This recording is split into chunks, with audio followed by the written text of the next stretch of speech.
There has been a flood of really exciting news coming out of the anime industry, and I'm going to get you guys fully caught up on all of it. We have some updates around Frieren Beyond Journey's End, Gundam GQX, One Punch Man, Rising the Shield Hero, and a new original by David Productions.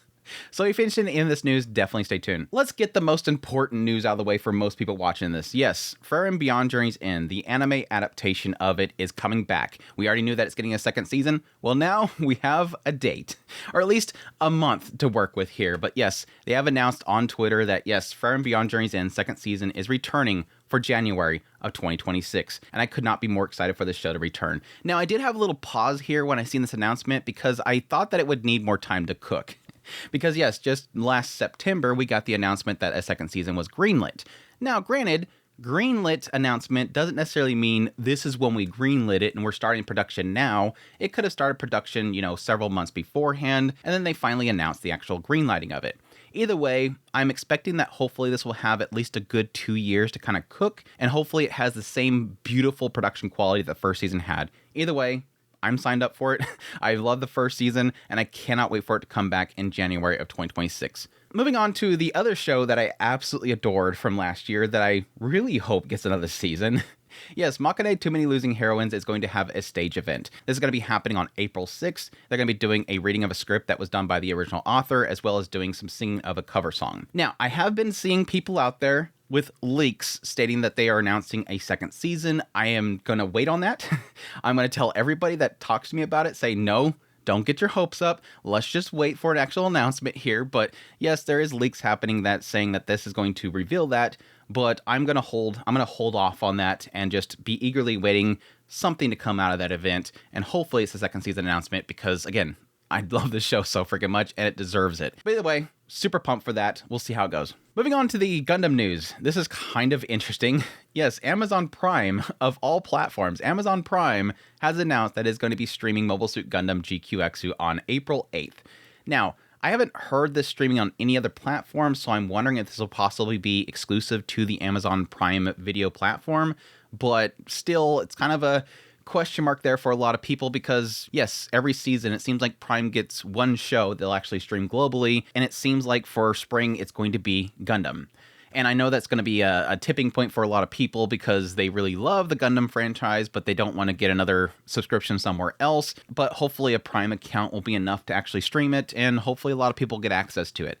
Either way, I'm super excited for the show. For those who don't know, it's got a lot of team members from the Evangelion franchise on this, including Hideaki Anno.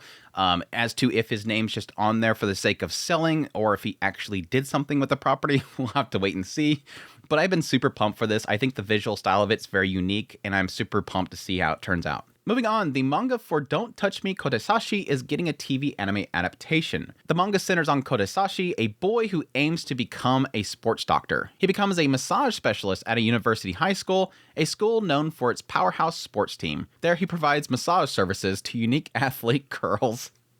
Okay, I didn't read this beforehand, and that went in a really interesting direction. This is gonna get inappropriate, isn't it?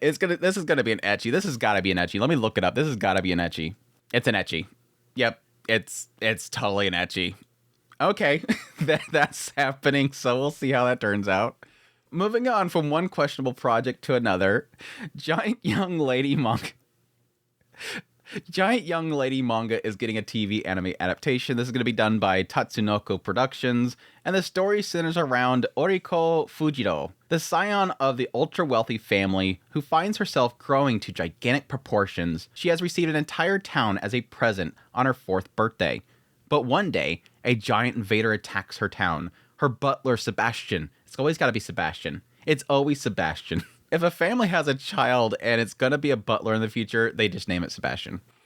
Offers her a drink that transforms her into a giant, so she strives to protect her town, but just might end up destroying it, throwing the dissidents' lives into chaos.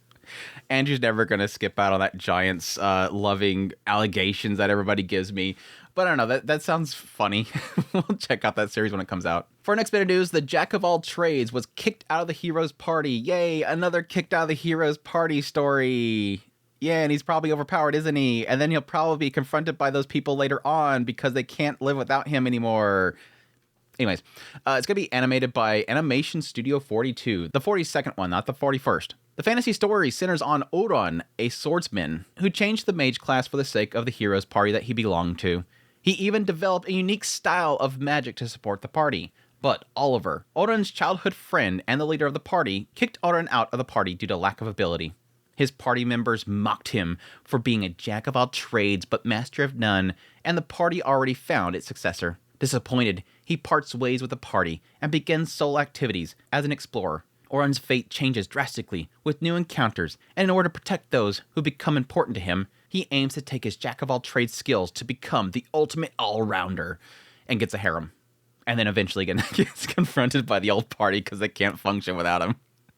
I don't know. It's so funny that there's so many people that get tired of the isekais. I'm tired of this. But we'll see. I'm gonna check it out for sure. For our next bit of news, yes, we have an update on Rising of the Shield Hero. The 4th season will be premiering in July of this year. They also released a new visual, as you can see, looking pretty cool. I'm actually pretty excited for the show to come back, even though I fell off quite a bit with that 2nd season. I think the third season had some good moments in it, so I'm excited to see it come back. For fans of One Punch Man, this thing's still happening. Apparently, they're still going to make another season. There's just these big gaps between each season. But yes, we got a new key visual for One Punch Man and an announcement for the series to return in October. Of course, it's going to be done by JC Staff, so again, there's going to be a lot of mixed reactions as to that versus the first season versus JC Staff, but it is what it is at this point. This is the studio that we're getting, and hopefully people get a good show out of it. I don't know.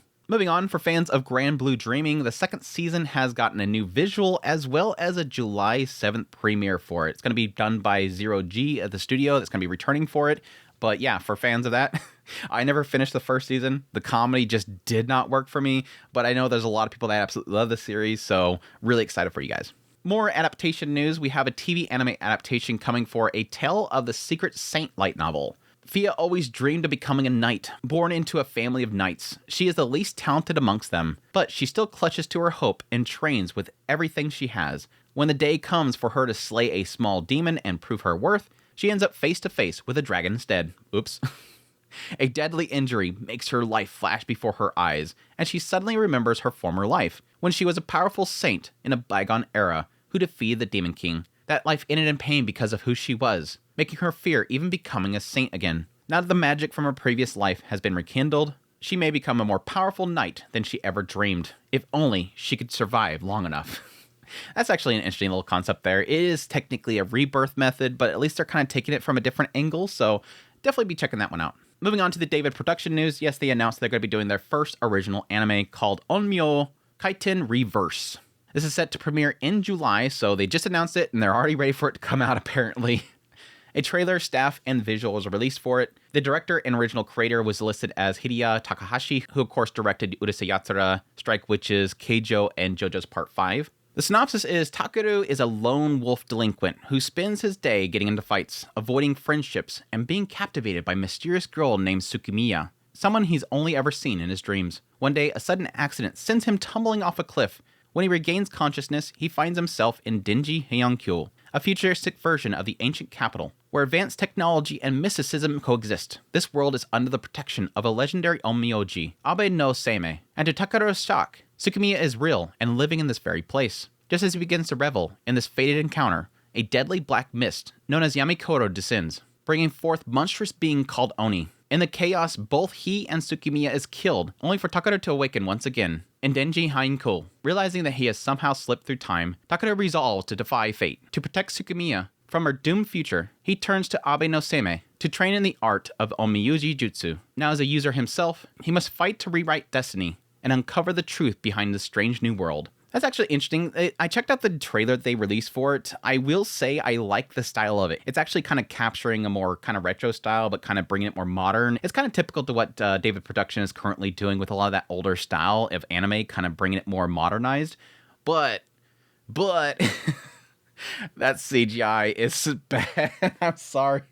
That's the only thing really ruining the trailer. It's like, oh, this looks good. I like the art style. I'm not a big fan of his style. He's got a very shonen type of style. It's very unique looking. The girl looks super cute. It looks really good visually and everything like that. And then it gets to this battle and suddenly it reminds me a lot of Show by Rock.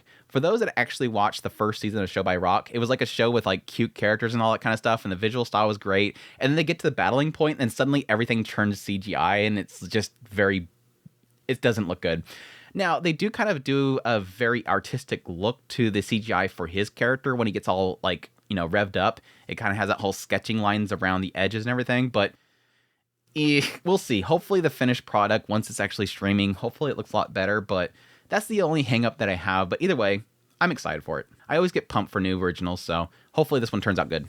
And for our last bit of news, we have some spring announcements coming around. Of course, the spring anime is coming. I'll be doing a video covering my most anticipated shows coming for the spring anime, but Aharen-san's been given a date. We have April 7th is when it's going to actually be launching. We also got a new key art for it. Super pumped for that series. I'm really excited for the Naotoyama Gyaru character, but we'll see. We also have Shiunji Family also got a date for April 8th, as well as a new key art for that one, a new trailer, so definitely check that out. And yes, finally, the Yandere Elf. That show is coming out as well. It's slated for April 6th. We have a new key art for that, as well as they actually announced the Blu-rays for it, which is slating it to be 12 episodes of 12 minutes long each. So that will be a short, half-length episodes, but either way, I'll be interested when that one comes around. But that's it. That's all the news I have for you guys today. I hope you guys enjoyed this video as always. If you did like this video, hit the like button down below. Let me know what you're most excited for. Additionally, if you're new here, make sure to subscribe to the channel so you get all my content. I do news, reviews, first impressions, top lists. If it's anime, it's pretty much here. If you like this content and you want to support out more, I have links in the description below. Greatly appreciate it. Until next time, y'all take care.